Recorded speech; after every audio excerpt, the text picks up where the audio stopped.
Haqq məsələsi məni həmişə şübhələndirib. Çünki məhsulu istehsal etmək nə qədər çətindirsə, onu satmaq ondan da çətindir.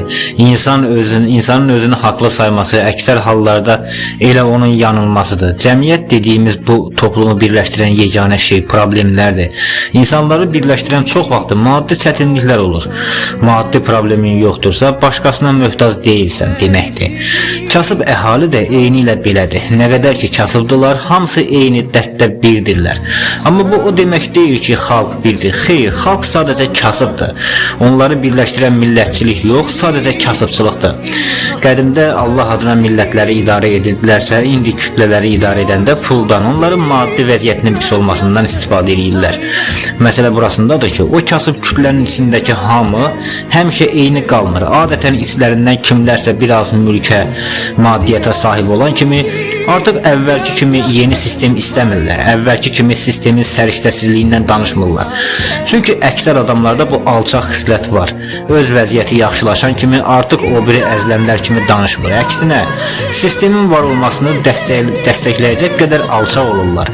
Kasıb vaxtı hökumətdən gileylənən adam vəziyyəti düzələn kimi deyir: sistem səriştəsiz deyil, siz acizsiz, siz kifayət qədər zəhmət çəkmirsiniz.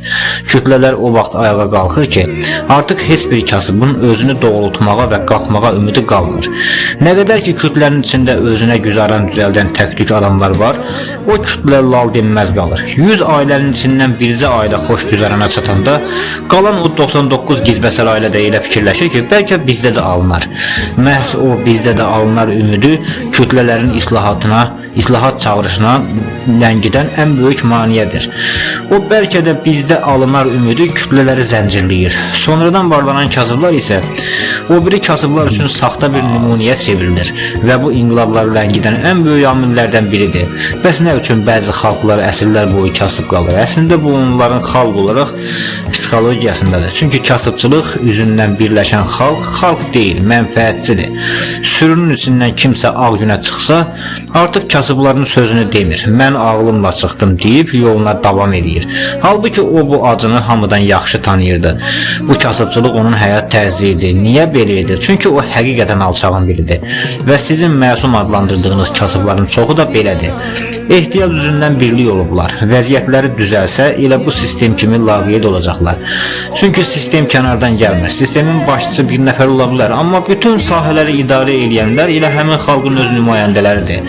O idarəçilər o xalqın tərbiyəsinin, dünya görüşünün və insaniyyətinin əlində güc olan formasıdır. Bəli, hökumət xalqın əlində güc olan formasıdır. Bir xalqın hazırki düşüncəsini, vicdanını bilmək üçün onu idarə edən hökumətə baxmaq lazımdır. Hökumət pisdirsə, deməli xalqın çoxunu təşkil edən o kasıblar da əllərinə güc düşsə eyni ilə bu hökumət kimi olacaqlar. Hökumət adamları başqa planetdən gəlmir, xalqın içindən çıxır. Demək o xalq vaxtı ilə körpələrinə insaniyyətdən, millətdən daha çox oxu, adam ol, özünü qurtar. Yəni başqasını yox, təkcə özünü sözünü təlqin ediblər. Bir kralı qınamaq asandır, amma yüzlərlə məmuru qınamaq azdır. Əsas günah onları yetişdirənlərdədir. Hər şey ailə tərbiyəsindən başlayır.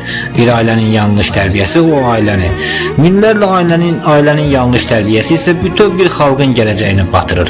Bizdəki ailə tərbiyəsi budur. Oxu, adam ol, masa arxasına keç, özünə günahla və salam. Budur bizim lənətə gəlmiş dünya görüşümüz. Mən özüm də belə tərbiyə olunmuşam. Sadəcə məndə alınmadı, yerimdə saydım. Amma siz bu düşüncə ilə sistemi 1000 dəfə dəyişsəniz də heç nə dəyişməyəcək. Çünki özünə günahla məsləhəti ilə böyüyən nəsil qurduğu hökumətdə korrupsioner və rüşvətxor olacaq. Bizdə rüşvətxorluğu vəzifə başında öyrənmirlər. Ata-analar bizi lap uşaqlıqdan belə proqramlaşdırırlar. Bizim toplumda ailə tərbiyəsi yoxdur. Sadəcə təlimatlar var. Bizdə humanizm öyrədilmir. Hətta başqasını söymə deyəndə bunu etikaya görə yox, başın ağrımasın, bizi işə salma deyə tapşırırlar. Bizdə ancaq və ancaq özünü düşün. Başqasının üstündən özünü düşünüb, başqasının üstündən tullanıb keçən bir nəsil yetişdirilir. Dünyanın hər yerində rüşvət, korrupsiya, öz xalqını sevib sevməmək kimi anlayışlar var. Amma bir baxın, yemək, içmək mədəniyyəti, küçə təmizliyi, yol hərəkəti qaydalarına hörmət hissi olmayan bir xalqın içindən çıxan adamların qurub idarə etdiyi sistemdən siz nə gözləyirsiniz? Mədəniyyəti belə olan xalqları heç vaxt sevgi, millət anlayışı və ya xalq birliyi birləşdirmir.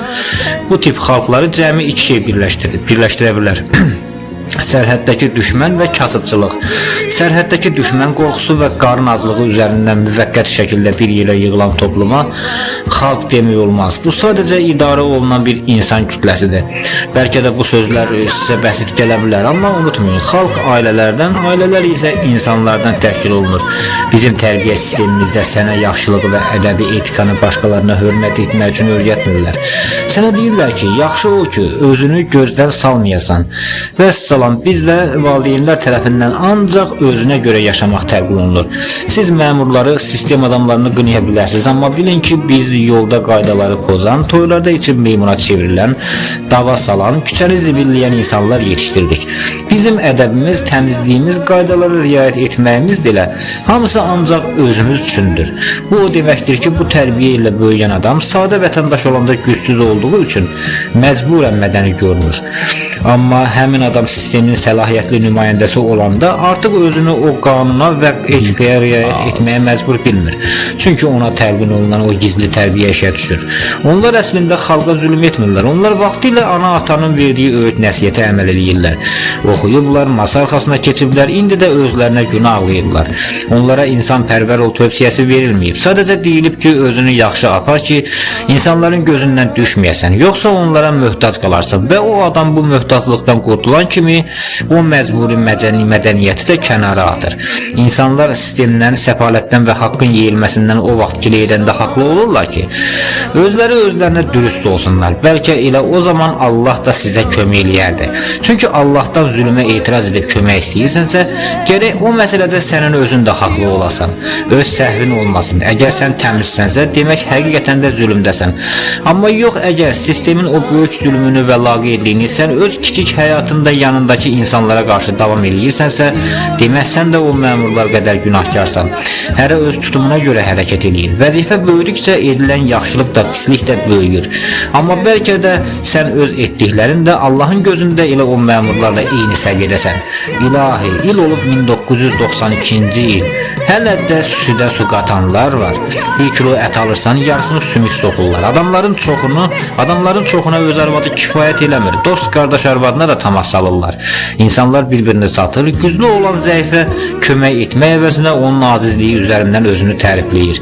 Sadə insanlar bir-birinin halına yanıb, sistemin zülmünü öz kiçik yaxşılıqları ilə kompensasiya etmək əvəzinə zülmü daha da artırırlar. Siz özünüzə dürüst deyilsinizsə, o qalıstuklu hamilə qadına bənzəyən bürokratlardan nə gözləyirsiniz?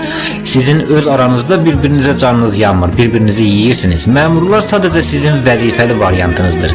İndi durub Allahdan kömək gözləməyin.